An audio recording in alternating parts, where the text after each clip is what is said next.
Welcome to Braga, a club forever in the shadows of Benfica, Porto and Sporting, but not for long. In the next 5 seasons or less, we need to win the Premier League, both domestic cups, the Champions League and produce a Ballon d'Or winner. The twist, we can only sign Brazilians. And why, you might ask? You see, Brazil and Portugal share a language, a culture and a history going back to the 1500s when Portugal colonized Brazil. Braga have been here since 1921. They fought for silverware, but never lifted the league trophy, always being behind the big three, always the underdog until now.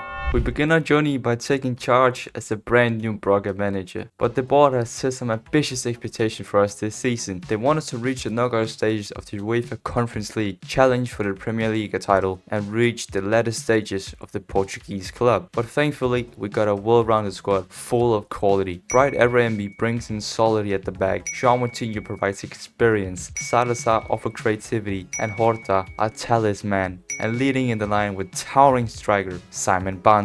We'll be setting up in a 4-2-2-1 system with attacking wingbacks. The plan, you might ask, get crossed into the box for Banza, while Horta and Salazar sits behind to provide goals and assists for their own. But with only 2 million in our transfer budget, we had to sell before we could buy. This means that Gabriel Martinez left for Granada, Robson Bambo joined from Nicao, and Lucas Hornacek moved to Carmina. And that gave us some breathing room, enough to bring in Diego Carlyle from Sporting for just 195k, former Real Madrid fullback Vinicius Tobias for 4.8 million, and Gustavo Martins for 3.4 million. The season started with a 3-0 demolition of Estoril. Then came the big test, Benfica, and we showed them that we are serious about fighting for the title this season by beating them 1-0 thanks to a bullet header from Banza. In this season, Braga is playing in the UEFA Conference League, but since we're still in FM24, the new UEFA formats aren't in yet, so we still have to go through the group stages. So we will be in a group with Aberdeen, Rijeka and Samsunspor. On paper,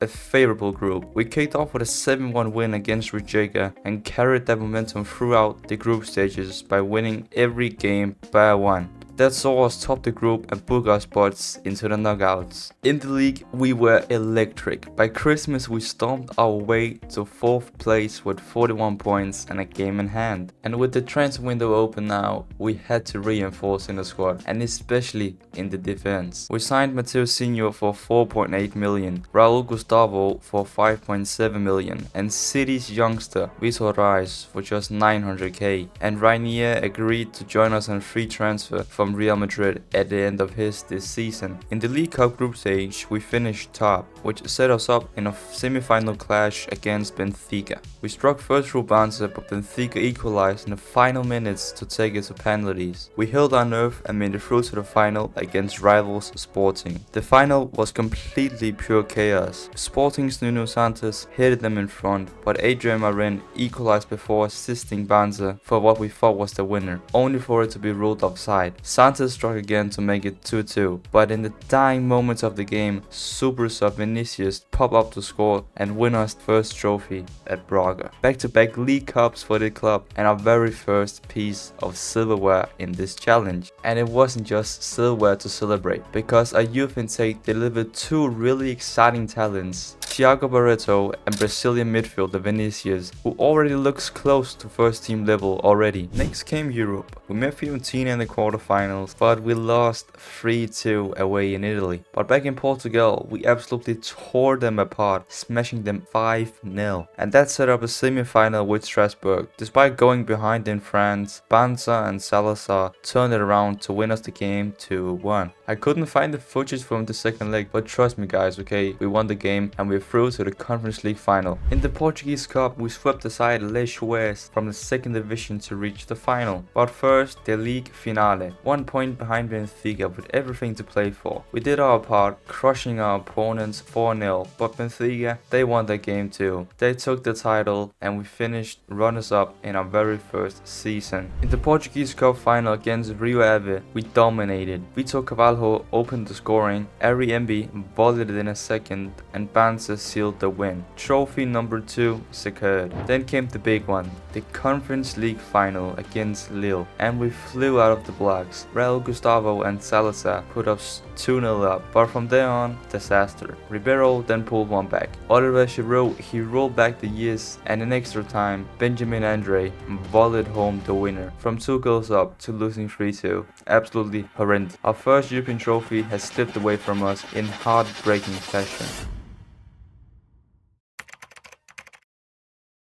Season 2 started with some major departures. Salazar joined Juventus for 22 million and Simon Banter left for Barcelona on 25 million deal. Have in mind, this has now left us without 2 biggest stars in our team, has just left the club out of nowhere. And that left us with a massive 52 million budget. We reinvested heavily. Jair from Nottingham Forest, John Kennedy for 11 million, David Washington on loan from Chelsea, Luigi for 2.8 million, and Duran for a club record fee 13.7 million. We also added 3 transfers, Bento, Renan Lodi and Malcolm. With so many new faces in our club, we switched it into a new system, a 4-2-2, a system perfect for tiki-taka and Brazilian samba football. We kick off the season against Benfica in the Super Cup. Vitor Cavallo scored inside 22 seconds, but minutes later he was sent off for a reckless tackle. Benfica punished us, scoring twice to win the match. Not the best start, but hey, it's just a Super Cup. It's a Mickey Mouse trophy, okay? We opened the league with a 3-0 win against Ronaldo's boyhood club, Madeira, and from there on we just kept rolling. Game after game, the wins piled up. The new system was clicking and the new signings were flying. Thanks to last year's league finish,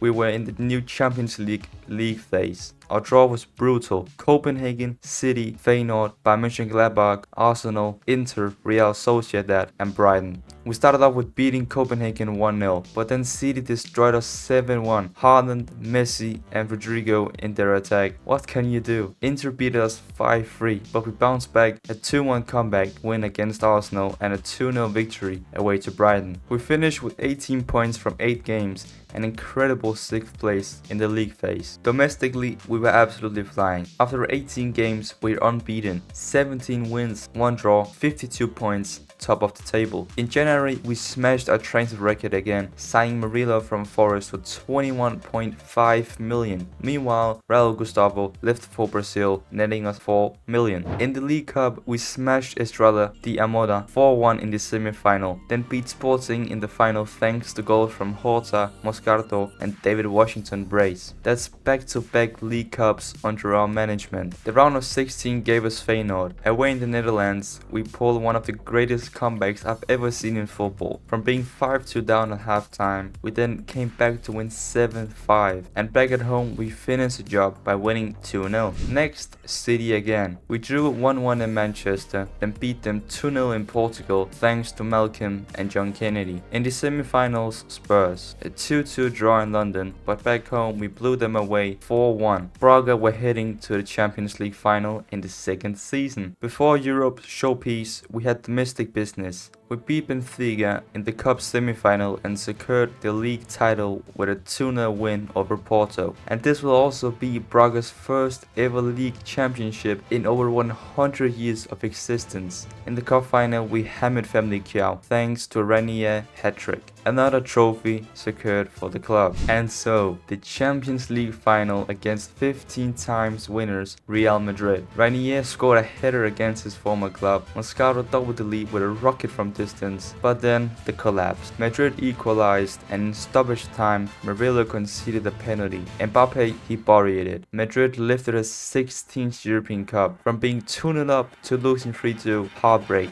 Like, what is going on with this team?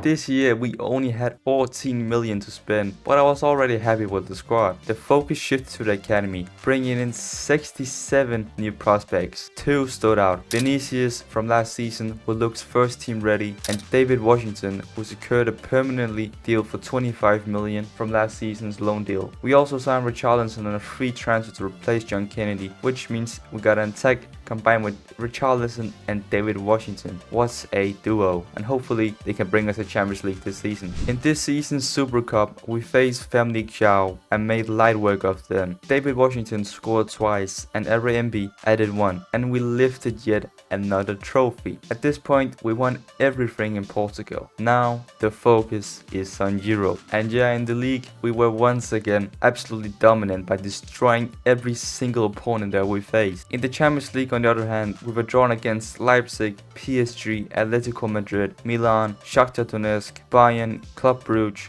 and Red Star. We stormed through nearly all of the teams, finishing in 4th place with 17 points, sending a message: this year we're here to win it all. And out of nowhere, something ridiculously happened that would never thought of would be happening in the save. I mean, just take a look at this. Ricardo Horta has won the Ballon d'Or with 35 goals and 21 assists in 59 games. This means it's another box ticked in this challenge, and we only have one left: the Champions League. In the Portuguese club, we reached the final against Benfica, starting strong with 2 early goals from David Washington. But yeah, once again, we collapsed, bottling a 2-0 lead. Amado Broja scored in extra time and we lost 3-2. Frustrating, but focus had to shift back to the Champions League. In the round of 16, we beat RB Leipzig 2-1 away from home and 3-0 at home. In the quarterfinals, we faced yet another Manchester team, but this time around it's Manchester United. In Manchester, we drew 2-2 at Old Trafford before winning late in Portugal thanks to Gustavo Martin's header. The semi-finals saw us face Liverpool. After going 2-0 down, we turned everything around in the second half and scored 2 goals thanks to Horta and Moscato. In the second leg, Moscato broke the fantastically beautiful brace and Tobias added another, and Braga marched into another Champions League final for the 2nd season in a row. Before we headed into the Champions League final, we wrapped up the back-to-back league titles with a 4-0 win over Casapia. The things we have achieved so far with this team is actually kinda crazy. A Champions League final, multiple trophies, and the 2nd time in a row we have won the league. Absolutely amazing. Ladies and gentlemen, we are in the 2nd Champions League final. This final, we're facing the other team from Manchester. Thanks to an early goal from Richarlison, we were 1-0 up, but then City's boy, Phil Foden, scored an equalizer and broke our hearts. And the match, yeah, it went all the way to penalties. But this time around, we held onto our nerve. After a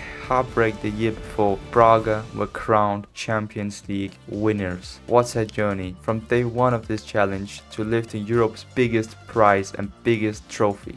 And to top it off, thank you guys so much for 300 subscribers. It means the world to me. I'll see you guys in the next video.